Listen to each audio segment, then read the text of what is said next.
Olá, meus amigos. Aqui fala o pastor Adolfo Soares. Hoje é sexta-feira, 21 de maio de 2021 e estamos encerrando o estudo da lição 8 da Escola Sabatina. Esta lição 8 tem como título A Lei da Aliança. O verso para memorizar está em Deuteronômio capítulo 7, versículo 9, que diz: Portanto, saibam que o Senhor seu Deus é Deus. Ele é o Deus fiel, que guarda a aliança e a misericórdia até 1000 gerações aos que o amam e cumprem os seus mandamentos. A lição foi muito importante, o estudo foi profundo nessa semana e nós vimos o tema sobre a lei, o papel da lei na aliança. A aliança que Deus fez com Israel no Sinai deve ser um exemplo da graça divina que seria notado por todos os que entrassem em contato com seu povo. A aliança definiu o relacionamento de Israel com o Senhor e apresentou parâmetros dentro dos quais o povo pudesse trabalhar e viver de modo a propagar da melhor maneira a mensagem divina. Na lição de sexta-feira, que é o estudo adicional, há um parágrafo muito importante que merece ser lido com reflexão. Diz assim: primeiramente, deve haver amor no coração antes que uma pessoa possa, na força e na graça de Cristo, começar a observar os preceitos da lei de Deus. A obediência sem amor é tão impossível quanto inútil. Porém, onde o amor estiver presente, a pessoa ordenará sua vida naturalmente em harmonia com a vontade de Deus, expressa em seus mandamentos. É interessante observar, amigos, que a obediência sem amor é inútil. Por quê? Porque normalmente o amor é substituído por justiça própria, por orgulho, pelo sentimento de ser melhor que os outros. Aí dessa maneira realmente a obediência fica inútil no sentido cristão da palavra.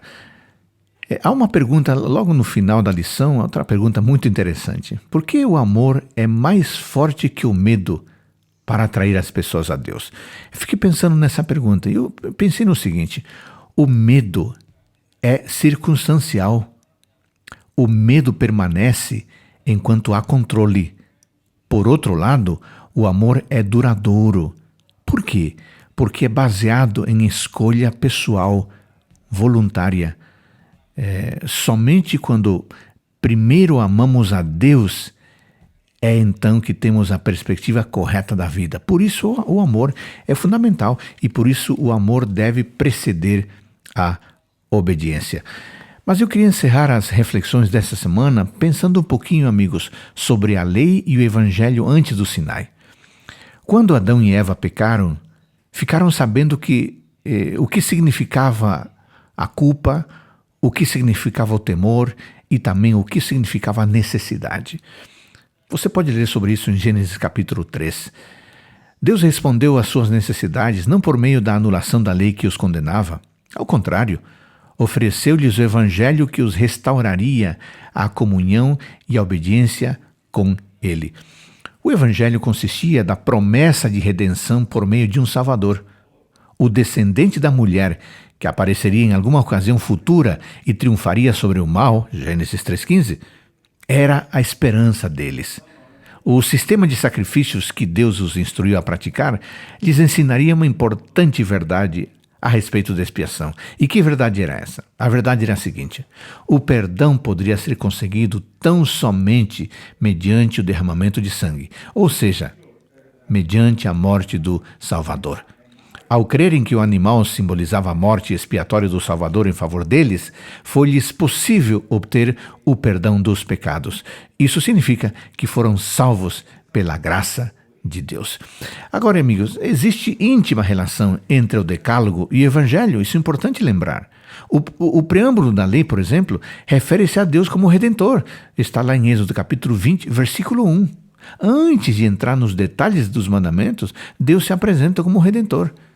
Após a proclamação dos 10 mandamentos, Deus instruiu os israelitas a erigirem um altar e começarem a oferecer os sacrifícios que lhes haveriam de revelar a sua graça redentora. Foi no Monte Sinai que Deus deu a Moisés grande parte das leis cerimoniais relacionadas com a construção do santuário, no qual Deus habitaria em meio ao seu povo e com eles se encontraria, compartilhando suas bênçãos e perdoando seus pecados. Essa ampliação dos sacrifícios simples que haviam sido praticados antes do Sinai antecipava a obra mediadora de Cristo, pela qual eles entenderiam a redenção final que viria na pessoa de Cristo, redenção final que aguardamos com a volta dele, onde se completará o plano da redenção idealizado antes mesmo da criação do mundo. O lugar da habitação de Deus seria então o lugar santíssimo do santuário terrestre, sobre o propiciatório que cobria a arca, dentro da qual se achavam os 10 mandamentos. Cada aspecto dos serviços do santuário simbolizava o Salvador. As sangrentas vítimas apontavam para a sua morte expiatória, a qual redimiria a raça humana da condenação da lei. Ao mesmo tempo, amigos, em que o decálogo foi colocado dentro da arca, as leis cerimoniais, junto com as leis civis outorgadas por Deus, foram escritas no livro da lei e colocadas ao lado da arca do concerto como testemunhas contra o povo. Sempre que pecassem, essa testemunha condenava suas ações e provia instruções detalhadas para a reconciliação com Deus.